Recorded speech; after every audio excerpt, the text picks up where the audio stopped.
My name is Laura, and I'm 43 years old. I've been married to my husband, Jack, for 12 years.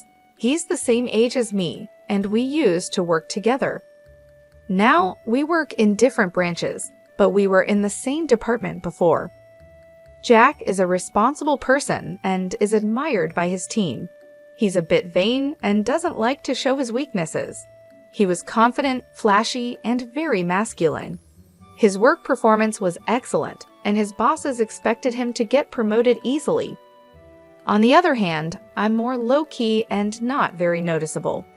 I was surprised when Jack pursued me passionately because our personalities are so different. After dating for 3 years, he proposed to me with a big bouquet of roses. I had never felt so loved by a man before, so I accepted his proposal right away. I couldn't wait to start our wonderful life together. However, we ended up living with my in-laws without any prior discussion. I wanted to refuse, but Jack was firm about it. "My parents are good people, so everything will be fine," he said. He explained how much they were looking forward to living with me, so I couldn't refuse.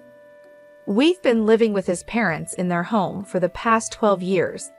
Life was unimaginable when we first got married. "Laura, you've forgotten to clean the entrance again." My mother-in-law would nag as I finished making breakfast for everyone. "This happens every day." "I'm sorry," I would say. I would apologize, but she would reply, "Just saying sorry isn't enough. If you understand, go do it right away." Even though I had to go to work, I was treated like a servant every morning. For the past 12 years, living with my in-laws, I've been forced to wake up at 5:30 a.m. to cook breakfast and clean. My mother-in-law, who is a housewife, should have time to do housework herself, but she doesn't. I rush through the morning chores, go to work, come home, and immediately start cooking dinner. By the time I go to bed, I'm so exhausted that I almost pass out. This has been going on for so long that I've become weak and often feel unwell. The cause is probably stress. Do the cleaning properly. I don't want the neighbors to think we're neglecting it, my mother-in-law would say as she relaxed in the living room, eating the breakfast I made. "If you don't finish quickly, you'll be late for work," she would add. Even with this going on, my husband never once stood up for me. My father-in-law would hide behind his newspaper and pretend not to see. Since moving in with my in-laws, I've been subjected to terrible mistreatment. The stress has caused my weight to drop drastically, and I now look unhealthy. My period stopped due to my sudden weight loss, and I couldn't get pregnant. Despite being the cause of this, my mother-in-law continued to blame me. Before getting married, I cared about how I looked and was healthy. Now, there's no trace of that. The stress from the mistreatment and the shock of seeing my reflection in the mirror make me feel depressed. I had become completely submissive to my mother-in-law. I lost all motivation and couldn't bring myself to leave the house. It was during that time that I received news of my father's death. He had suddenly passed away in an accident. I hadn't been back to my parents' home in a long time because my mother-in-law and husband would criticize me for wanting to go. I deeply regret not visiting more when I heard that my father had passed away. My parents' home is about an hour's drive from my in-laws' house, so it's not too far away. I asked them if they would come to my father's funeral. "My father's funeral is happening," I said. "Well, we won't be going. Just have your family there, okay?" They cut me off before I could finish speaking. I never thought they could be so heartless. I simply replied, "I understand," as I held my trembling shoulders from anger and sadness. Many people attended my father's funeral. He was self-employed and knew a lot of people. Everyone who came to the funeral shed tears, showing how much my father was loved. "Laura, it's been a while. You've lost so much weight. What happened?" My mother, who I hadn't seen in a long time, was surprised at my thin appearance. "Oh, it's nothing." "You're not sick, are you? I can't bear to lose you too." My mother, who had just lost her husband, thought I was ill and started crying. "I'm not sick, Mom. I'm fine. Don't worry." I calmed her down, and we took a break in the waiting room. "Well, if you're not sick, what is it?" she asked. I thought about my interactions with my mother-in-law and husband. Even when they learned my father had passed away, they didn't say a single thing to comfort me. Anger bubbled up inside me, and I decided to tell my mother about my life with my in-laws. Actually, I've been experiencing what you might call bride bullying. I'm just so tired, I said, looking down. She looked at me with a worried expression. I'm glad you're not sick, but I can't relax at all. Is that the reason you haven't been visiting as much? I nodded, and my mother handed me a piece of paper. Read it for yourself and think carefully about what to do next. The paper she gave me was my father's will. My meticulous father had left a will in case something happened. It included information about inheritance as well. I found out I would get $950,000. You can decide how to use it, my mother said. I was shocked by the large amount, but at the same time, I felt hope. I could finally leave my in-laws' home. With this money, I could build a house and start a new life. I went back to my in-laws' house and did the housework as usual. On days when I had plans, the house got messier than usual. It couldn't be helped since there was no one to clean. As I silently did the housework, I thought about the $950,000 I had inherited from my father. I resented my mother-in-law, but I still wanted to be with my husband. I decided to be honest about the large inheritance and suggest we move out of my in-laws' house. I have something to talk about. I began speaking with my husband after my in-laws had gone to bed and we were alone. Yeah, so what's up, he asked. It's about my dad. It turns out I'm going to inherit his estate. Oh really? How much? Well, it's $950,000. When I told him the amount, my husband looked shocked, as if he couldn't believe it. What? Are you serious? Yes, $950,000. When he understood, he was delighted. Wow, he left that much for you? That's so generous. So, about what to do with the money. Since he was in a good mood, I decided to get to the main point. But before I could speak, he said something outrageous. We need to transfer that money to my mom's bank account right away. I didn't understand what he was saying. Wait, why? I inherited it. It was so absurd that I thought he was joking. Wait, why? I inherited it, so that's not right. As I laughed and spoke, he slammed his hand on the table. What kind of nonsense are you talking about? A wife's money belongs to her mother-in-law. He probably didn't even realize he was saying something ridiculous. Looking into his serious eyes, I felt frightened. I'm sorry, I don't quite understand what you're saying. All I wanted was to talk about building a house for the two of us, but he wouldn't let me and tried to make my inheritance his mother's property. That night, I was so shocked that I couldn't sleep. The next morning, as I was preparing breakfast, my husband and mother-in-law approached me with angry expressions. So Laura, I heard that you inherited $950,000, but said you wouldn't give it to me. What are you thinking? My mother-in-law demanded. She had already heard about the inheritance from my husband. But I'm the one who inherited it, I protested. Stop arguing and transfer it to my mom's account right now. A wife's money is the family's money, right? My husband insisted. The two of them seemed determined to get their hands on the inheritance by force. No matter how much I resisted, I was only blamed. Thinking that resistance was futile, I fell silent, and my husband showed me a piece of paper. You're getting carried away just because you got your hands on some money. What's with the attitude? I'm the one supporting you. If you don't change your mind, it's divorce. The paper was a divorce form. I've already signed it. Take this and go back to your parents' house. If you apologize properly, I might not go through with the divorce. I received the divorce form with my husband's section completely filled out. As I stared at it, memories came flooding back. I had never been supported in this house. I paid the same amount of living expenses as my husband, and all the housework was my responsibility. I had never been taken care of, yet they always looked down on me. In the end, they even tried to take my father's money. If I stayed here, I might give in to the pressure from them and hand over the inheritance. But this money was what my father had left for me. Being told to go back to my parents' house felt like an opportunity. Holding the filled-out divorce form, I now had the power to make decisions for the future. I swore in my heart that I would never give up my father's inheritance and made a decision. That day, after work, I went back to my parents' house. "I'm home." "Welcome back, sweetie. I had a feeling you'd be coming home soon," my mother said with a gentle smile as she warmly welcomed me. The table was set with her home-cooked dishes. I couldn't remember the last time I had eaten a meal made by someone else. As I took a bite, I was moved to tears by how good it all tasted. "Did you tell Jack about the inheritance?" "Yes, and that's when things got complicated." I told my mother everything my husband and mother-in-law had said. She was stunned by the shocking details.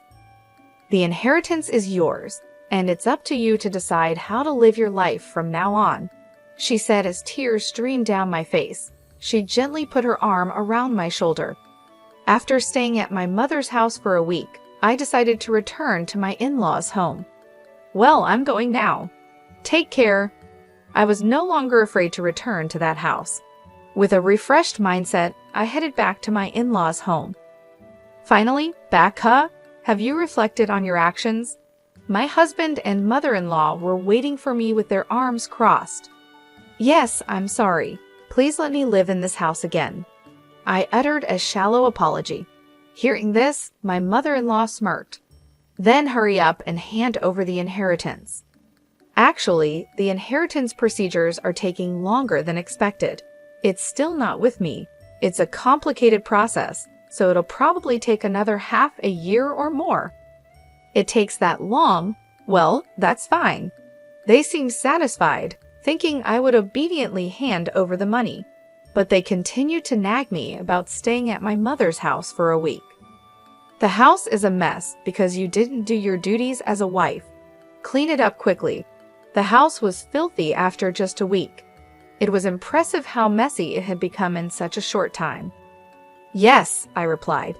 The old me would have been devastated, but now things were different. I didn't care about being bullied by my mother-in-law or being forced to do tough housework. I did the chores as ordered by her. 6 months later, it was my mother-in-law's birthday. "Well, we're going now. Make sure to keep the house clean." She always went on a trip for her birthday, and of course, they never took me. "By the way, have you received the inheritance yet?" she asked. "It's supposed to arrive today." "Well, isn't that perfect? That $950,000 is a present for my mom. Make sure to transfer it to her account before we return." There was no way the inheritance would conveniently arrive on her birthday. My husband saw through my lie, but I didn't respond. I simply saw them off with a smile, saying, "Take care and have a safe trip." Once they were out of sight, I began to put my plan into action. I had been waiting for this day for a long time. They would surely be surprised when they returned, but it was no longer my concern. I quickly packed my belongings and left my in-laws' house. "Wow, this is amazing," I said as I moved my belongings into my new home. I had built a house with my father's inheritance. I'm so happy I get to live in such a beautiful house. I decided to invite my mother to live with me. I was truly happy that I didn't have to be bothered by them anymore. I sank into the soft sofa and felt content. Today was a celebration of our new home. My mother and I invited a chef to our home and spent a luxurious day. The next evening, I received a phone call from my husband. "Hey, what's going on?" my husband asked, confused because all my things were gone when they returned home. "I won't be coming back, so goodbye." I tried to hang up since I didn't want to talk to him anymore, but I could hear my mother-in-law shouting on the other side of the phone. "What the hell do you think you're doing? Where are you now?" "I can't answer that. You told me to clean the house, so I put my things away. That's not funny. Besides, you haven't transferred the inheritance yet. How many times do I have to say that a daughter-in-law's money is mine?" I submitted the divorce papers. I'm single now. When I said that, my screaming mother-in-law suddenly fell silent. "We're strangers now. Goodbye." Imagining my dumbfounded mother-in-law, I hung up the phone and couldn't stop laughing. My heart felt so light now that I had nothing to do with that family. After that, my ex-husband called me many times. When I had time, I would answer the phone and let the abusive words from my ex-husband and ex-mother-in-law flow. I recorded those calls from beginning to end and decided to consult the police with those recordings. It's not uncommon for cases of harassment from an ex-husband. We'll issue a warning before it becomes dangerous. Fortunately, the police responded quickly and went to my former in-laws' house to issue a warning. For my image-conscious former in-laws, having the police come was damaging enough. Plus, the subordinate of my ex-husband, who lived nearby, saw the police coming. Since my ex was a prominent figure in the company, the rumor spread quickly. His subordinates and colleagues who didn't like him started to exaggerate the story and spread bad rumors about him. Eventually, the rumor reached the department I belonged to. I heard the police came. I'm divorced now, so I don't know much about it. What? You're divorced? Yeah, the bullying from my mother-in-law and my husband's abusive words were too much. I spoke in a slightly louder voice so that those around me could hear. The gossip-loving employees heard this and spread the rumor even further. It didn't take long for my ex-husband's boss to hear about it. "You've got quite a lot of bad rumors going around." What are you talking about? I hate men who can't cherish their wives. With such bad rumors going around, our reputation suffers too. So I decided to have you transferred. The transfer order given to my ex-husband was harsh. This place is... It was the branch office in the region with the worst performance. The area was called a landlocked island because there was no entertainment or anything of that sort around. You understand what being sent here means, right? His boss asked. Everything he had built up until now crumbled, and there would be no chance of promotion in the future. He accepted the transfer order and moved to the countryside without being able to refuse. As for my ex-mother-in-law, she must have been shocked by her son's lowered reputation and the fact that they could no longer live together. She became a complete shut-in and eventually developed depression. She also seemed to have dementia, as she frequently caused disturbances at home. My ex-father-in-law desperately took care of his deteriorating wife. Even if not related by blood, she was still an important family member. It was only natural that my ex-in-laws faced the consequences of their continuous harassment towards me. Now my mother and I are living happily together. We even started gardening in our spacious yard. If I were still in that house, I would never have found such a wonderful hobby. Having a hobby has invigorated me. My body, which was once worn out due to stress, is now healthy. I remember the day I moved into my new home. It was a bright and sunny day. My mother was there to help me, and we spent the day unpacking and setting up the house. It felt so liberating to finally have a place of my own, free from the constant pressure and mistreatment of my in-laws. We decided to celebrate by inviting a chef to cook a special meal for us. The food was delicious, and for the first time in years, I felt truly relaxed and happy. We laughed and talked about our plans for the future. My mother suggested we start a garden, something we both enjoyed but never had the space for before. The next day, we went to a nursery and bought a variety of plants and flowers. It was exciting to plan out our garden and envision how it would look once everything was in bloom. Working in the garden became a daily routine for us. It was therapeutic and brought us closer together. As the weeks passed, I noticed a significant change in myself. I was no longer stressed or anxious. My health improved, and I felt more energetic. The peaceful environment and the joy of gardening helped me heal from the emotional scars left by my in-laws. One evening, while sitting on the porch and enjoying the view of our blossoming garden, my mother turned to me and said, "I'm so proud of you, Laura. You've come a long way. and you deserve all the happiness in the world." Her words touched my heart. I realized how fortunate I was to have such a supportive and loving mother. I couldn't have made it through those tough times without her. One day, I received a phone call from my ex-husband. "Hey, what's going on?" he asked, confused because all my things were gone when they returned home. "I won't be coming back, so goodbye," I said, trying to hang up since I didn't want to talk to him anymore. But I could hear my mother-in-law shouting on the other side of the phone. "What the hell do you think you're doing? Where are you now? I can't answer that.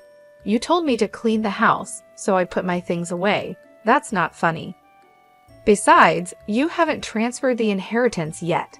How many times do I have to say that a daughter-in-law's money is mine?" I submitted the divorce papers. I'm single now. When I said that, my screaming mother-in-law suddenly fell silent. "We're strangers now. Goodbye?" Imagining my dumbfounded mother-in-law, I hung up the phone and couldn't stop laughing. My heart felt so light now that I had nothing to do with that family. After that, my ex-husband called me many times. When I had time, I would answer the phone and let the abusive words from my ex-husband and ex-mother-in-law flow. I recorded those calls from beginning to end and decided to consult the police with those recordings. It's not uncommon for cases of harassment from an ex-husband. We'll issue a warning before it becomes dangerous. Fortunately, the police responded quickly and went to my former in-law's house to issue a warning. For my image-conscious former in-laws, having the police come was damaging enough. Plus, the subordinate of my ex-husband, who lived nearby, saw the police coming. Since my ex was a prominent figure in the company, the rumors spread quickly. His subordinates and colleagues who didn't like him started to exaggerate the story and spread bad rumors about him. Eventually, the rumor reached the department I belonged to.